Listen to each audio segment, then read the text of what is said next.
Babyface Nelson, uno de los pistoleros más temidos de la historia de Estados Unidos, dejó una marca imborrable en la era de la Gran Depresión. Nacido como Lester Joseph Hillis en 1908, su rostro juvenil ocultaba una brutalidad que sorprendió a todos. Desde joven, Nelson mostró signos de violencia. A pesar de su aspecto inofensivo, fue arrestado varias veces por delitos menores. Lo que parecía una vida de delincuente común pronto se transformó en una carrera de crímenes violentos que marcaron la historia del crimen organizado.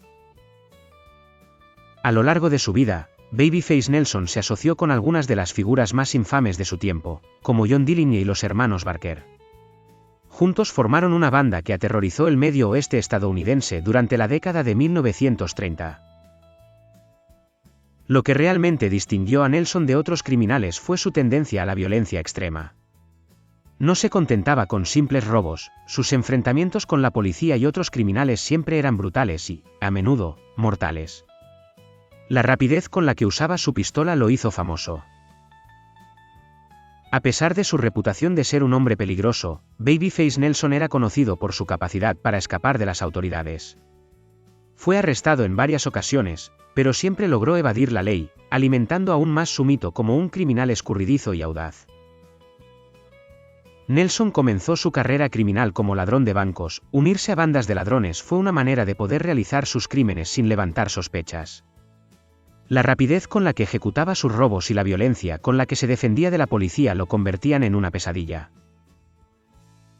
En 1934, su vida dio un giro cuando se unió a John Dillinger, uno de los ladrones más notorios de la época. Juntos llevaron a cabo una serie de robos a bancos que desbordaron las capacidades de la ley para atraparlos, haciendo que la gente hablara de ellos como una banda invencible. Sin embargo, el perfil de Nelson comenzó a cambiar. Su temperamento se volvió más errático y su violencia más pronunciada. A menudo se le veía sin el control de sus emociones, disparando a cualquiera que se interpusiera en su camino, sin importar si era inocente o culpable. Un ejemplo de su extrema violencia ocurrió durante un enfrentamiento con la policía en 1934, cuando, en medio de un tiroteo, Nelson disparó sin piedad, matando a varios oficiales. Este evento consolidó su lugar en la historia como uno de los criminales más peligrosos de la era. A medida que su notoriedad crecía, también lo hacía la presión sobre él. Las autoridades se habían movilizado para capturar a Babyface Nelson, quien era uno de los criminales más buscados del país. A pesar de las grandes recompensas por su captura, Nelson lograba evadir a la policía. En 1934, después de la muerte de John Dillinger, Nelson se quedó con una parte de la banda. Sin embargo, su rabia y su deseo de venganza no cesaron. En lugar de disminuir su actividad criminal, intensificó sus robos y enfrentamientos, desatando un caos aún mayor en el país. La vida de Babyface Nelson era un constante vaivén entre la adrenalina de los robos y la constante amenaza de ser capturado. Cada enfrentamiento con la policía parecía estar destinado a terminar en tiroteos sangrientos, donde la violencia se había convertido en su única respuesta. En su momento de mayor fama, Nelson también se destacó por su desdén hacia la autoridad. No veía a la policía como una amenaza, sino como simples obstáculos a su carrera criminal. Este desprecio por la ley lo llevó a llevar a cabo crímenes cada vez más audaces. A lo largo de sus años de actividad criminal, Babyface Nelson también adquirió una reputación de ser extremadamente paranoico. Siempre temía que su vida estuviera en peligro, y esta paranoia alimentó su agresividad, haciendo que disparara sin dudarlo a quienes consideraba una amenaza. Nelson finalmente encontró su final en 1934, cuando las autoridades lograron localizarlo y rodearlo.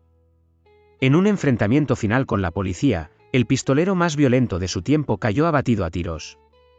Su muerte, aunque violenta, fue una conclusión que muchos esperaban. A pesar de su muerte temprana, Babyface Nelson sigue siendo una de las figuras más notorias de la era de la Gran Depresión. Su brutalidad y su habilidad para el crimen lo convirtieron en un personaje cuyo legado, aunque oscuro, perdura hasta el día de hoy. La figura de Babyface Nelson continuó siendo relevante en la historia del crimen, incluso después de su muerte.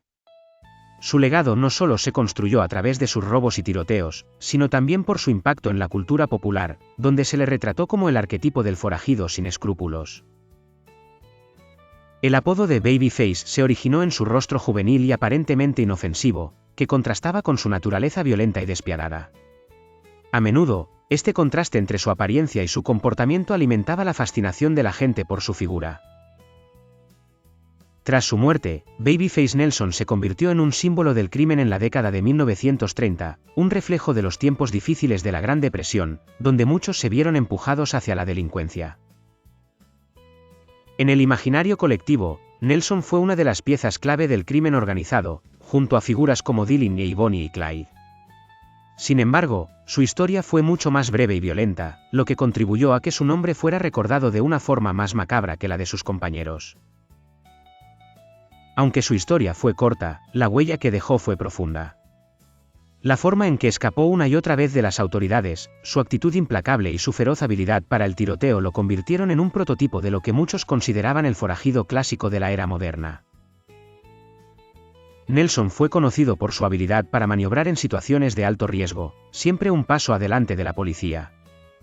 Su capacidad para desaparecer después de un atraco hizo que muchos lo consideraran un maestro del crimen, y las autoridades nunca pudieron atraparlo fácilmente. A pesar de su agresividad, hay quienes argumentan que Nelson nunca buscó el poder ni la riqueza. Para él, la vida de crimen parecía ser una forma de sobrevivir en un mundo que lo había dejado atrás, un lugar donde los robos y la violencia se convirtieron en su único medio de subsistencia. Nelson también es recordado por su habilidad para tomar decisiones rápidas en momentos de crisis. Durante los tiroteos, su respuesta inmediata y su capacidad para neutralizar a sus enemigos le otorgaron el respeto de los que compartían su vida de crimen. La violencia de Babyface Nelson no tenía límites, pero su figura fue vista como la consecuencia de una época marcada por la desesperación. Durante la Gran Depresión muchas personas se vieron obligadas a recurrir al crimen para sobrevivir, y Nelson fue una de las figuras más destacadas de esa lucha. La banda de Nelson, aunque no tan extensa como la de otros criminales, fue temida por la rapidez con la que se movían y la fiereza con la que atacaban.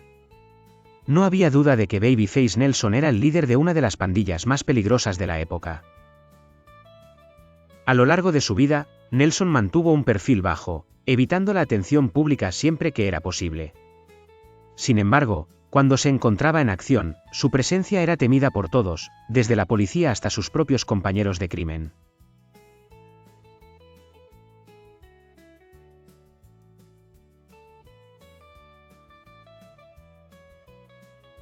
Su legado sigue vivo hoy, en películas, documentales y libros, que continúan explorando la vida de este violento pistolero. La fascinación por su historia es un testamento de cómo las figuras criminales como Babyface Nelson siguen siendo parte fundamental del folclore estadounidense. Si te ha interesado la historia de Babyface Nelson, no olvides darle like a este vídeo y suscribirte al canal para seguir descubriendo más relatos del Viejo Oeste y otras figuras históricas. Nos vemos en el próximo vídeo, donde continuaremos explorando la historia que no sabías.